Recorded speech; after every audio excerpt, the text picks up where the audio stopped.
Marty Braden here. Welcome to my channel. This is part 53 in a series of short videos I'm doing as I review the book I wrote called An Atheist Delusion.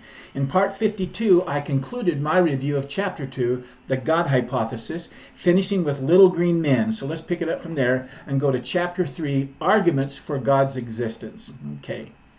Richard begins this next chapter's topic by saying, arguments for the existence for God have been codified, arranged for a purpose of a system, in other words, for centuries by theologians and supplemented by others, including purveyors of misconceived common sense, end quote. I think that this statement is just a sophisticated way of saying theists and believers like myself have over the previous millennia arranged the principles and laws related to God into religious systems, and they include rules such as the Ten Commandments and things like that, which make no sense to Richard and other atheists like him. Richard's main point is that these systems and their rules didn't come from God by way of revelation to prophets, but were and are man-made, and as such they are based, he says, on man's misconceived common sense and are deserving of disdain and disrespect. As a counter to Richard's claim here, as well as to his arguments against God's existence that he puts forth in this chapter, let me bring in a few comments made by Stephen Meyer, Doctor of the Philosophy of Science from the University of Cambridge. Abiogenesis is the scientific theory which states that life arose on Earth via spontaneous natural means, and so it lands in the science of origins. Dr. Meyer works in the field of intelligent design, or ID, a field that atheist scientists do not consider to be legitimate scientific theory because it opens the door to divine intelligence and would undermine the theory of evolution and natural selection. This atheist driven opinion is what's driving the blocking of papers by scientists like Dr. Meyer from being published in the accepted scientific journals of today.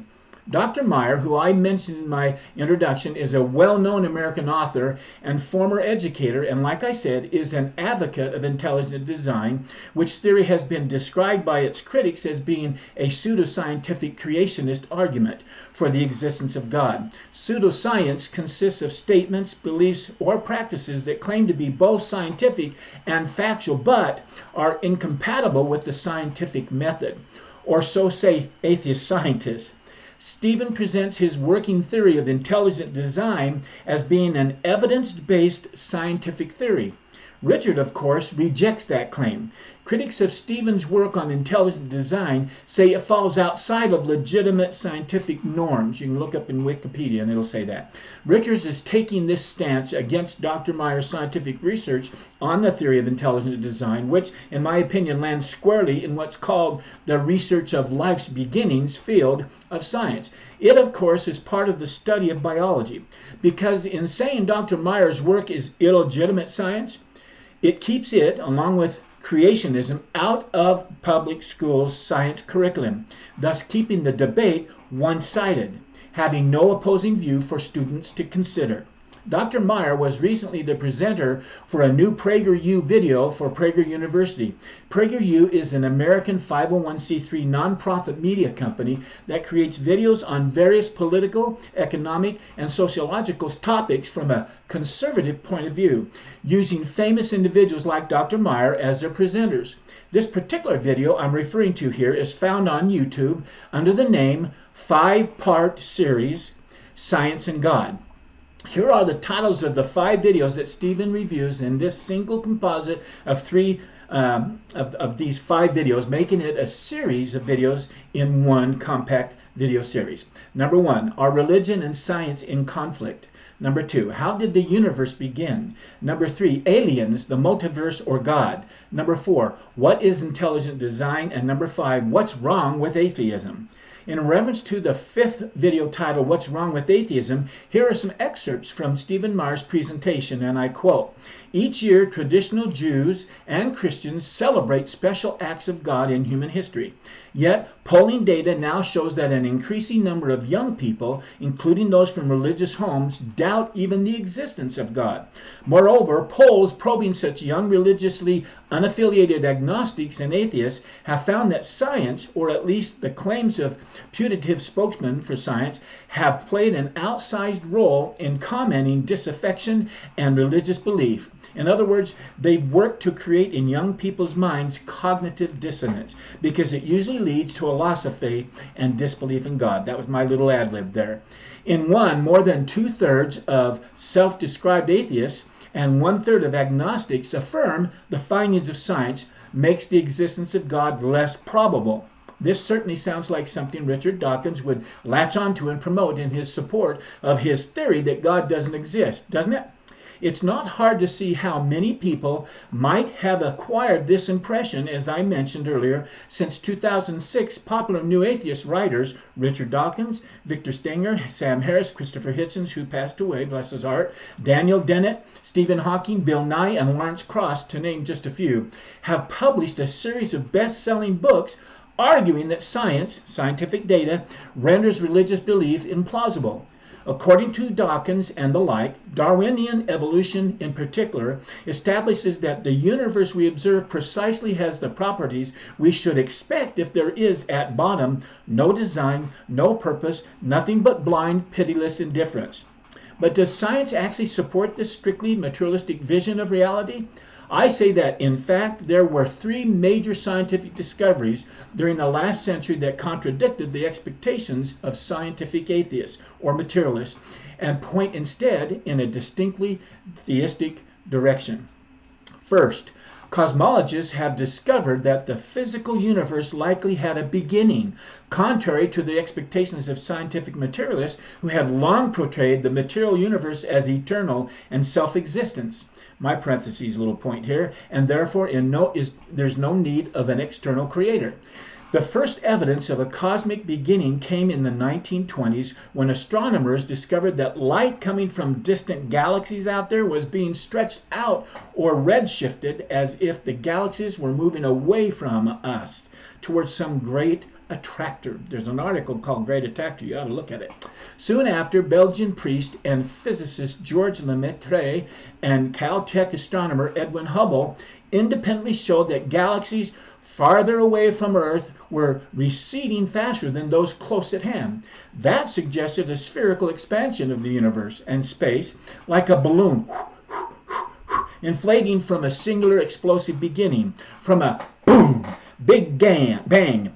Lemaitre also showed that Einstein's equations describing gravity most naturally implied a dynamic, evolving universe, despite Einstein's initial attempt to gerrymander his own equations to depict the universe as eternally existing and static, i.e. neither contracting nor expanding. In 1931, Einstein visited Hubble at the Mount Wilson Observatory in California to view the redshift evidence for himself. He later announced that denying the evidence of a beginning was the greatest blunder of his scientific career. This evidence of a beginning, later reinforced by other developments in observational astronomy and theoretical physics, not only contradicted the expectations of scientific materialists, it confirmed those of traditional theists. As physicist and Nobel laureate Arno Penzias observed, the best data we have concerning a beginning are exactly what I would have predicted had I nothing to go on but the first 5 books of Moses, the Psalms, and the Bible as a whole. Second, physicists have discovered that we live in a kind of Goldilocks universe. Indeed, ever since the 1960s, physicists have determined that the fundamental physical laws and parameters of our universe have been finely tuned against all odds to make our universe capable of hosting life. Even slight alterations in the values of many independent factors, such as the strength of gravitational and electromagnetic attraction, the masses of elementary particles, and the initial arrangement of matter and energy in the universe, would have rendered life impossible. Not surprisingly, many physicists have concluded that this improbable fine-tuning for life points to a cosmic fine-tuner. As former Cambridge astrophysicist Sir Fred Hoyle argued, quote, a common sense interpretation of the data suggests that a super intellect has monkeyed with physics to make life possible. To avoid this conclusion, some physicists have postulated a vast number of other universes. This multiverse idea portrays our universe as the outcome of a grand lottery in which some universe-generating mechanism spits out billions and billions of universes, so many that our universe, with its improbable combination of life-conducting factors, would eventually have to arise. This would absolutely take no fact-based faith to postulate such a theory, wouldn't it? What created the universe generating mechanism? Is this an argument Richard uses when confronted with an improbable causal cause? Oh my goodness. Yet advocates of the multiverse overlook an obvious problem. All such proposals, whether based on inflationary cosmology or string theory, postulate universes generating mechanisms that themselves require prior explained fine-tuning. Richard must admit this then, because it requires the question about the unexplained greater causal cause I just asked about, which is another infinite regression of the original cause, right? Richard brings that up all the time about theists. It has to be good for the goose as the gander, thus taking us back to where we started. The need for an ultimate fine-tuner. Finally, discoveries in molecular biology have revealed the presence of digital code at the foundation of life, suggesting the work of a master programmer. This is still Dr. Meyer speaking. After James Watson and Francis Crick elucidated the structure of the DNA molecule in 1953, Crick developed his famed sequence hypothesis. In it, Crick proposed that the chemical constituents in DNA functions like letters in a written language or digital symbols in a computer code. Functioning computer code depends upon a precise sequence of zeros and ones. Similarly, the DNA molecule's ability to direct the assembly of crucial protein molecules in cells depends upon specific arrangements of chemical constituents called bases along the spine of its double helix structure. Thus, even Richard Dawkins has acknowledged, quote, the machine code of the genes is uncannily computer-like.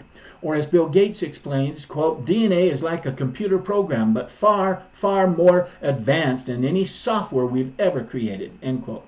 No theory of undirected chemical evolution has explained the origin of the information in DNA or in RNA needed to build the first living cell from simpler non-living chemicals. Instead, our uniform and repeated experience, the basis of all scientific reasoning, shows that systems possessing functional or digital information invariably arising from intelligent causes. We know from experience that software comes from programmers.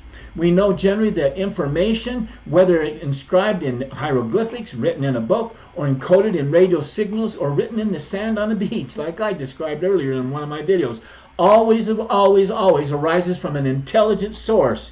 So the discovery of information and a complex information transmission and processing system in every living cell provides strong grounds for inferring that intelligence played a role in life's origin. And information theorist Henry Koestler observed, quote, information habitually arises from conscious activity, end quote. Histories of Science Frederick Burham notes, the idea that God created the universe is a more respectable hypothesis today than at any time in the last 100 years. Recent scientific discoveries about biology and cosmological origins have decidedly theistic implications, suggesting that popular scientific reports of the death of God may have been, to adapt Mark Twain's famous quip, greatly exaggerated. This is the end of comments by Dr. Stephen Meyer during the PragerU videos. Those videos are fantastic. Take a few minutes and watch them. John Updike, who was an American novelist, poet, storyteller, writer, art critic, and literary critic, said the following: the most miraculous thing is happening. The physicists are getting down to the nitty-gritty, and the last thing they ever expected to happen is happening. God is showing through. I just wanted you, my readers and my viewers, to have these thoughts in your mind when you begin to read or review the perspective that I'll be sharing regarding the arguments Richard Dawkins puts forth in his 3rd chapter, Arguments for God's Existence, starting with this first subtitle: the Thomas Aquinas proofs. There's 5 of them. We'll be going that and starting this next video. But I just want to say that there's some pretty incredible stuff we're going to be talking about with this origins of life and intelligent design and creationism and God is or God isn't, or there's evidence or there's not. It's a fantastic, fantastic chapter. Looking forward to it. Thoughts, questions, comments, come on, give me some. I love it. It's intriguing for everybody to read. One side or the other, I don't care. I love getting them. But until next time, I wish you continued success. Goodbye.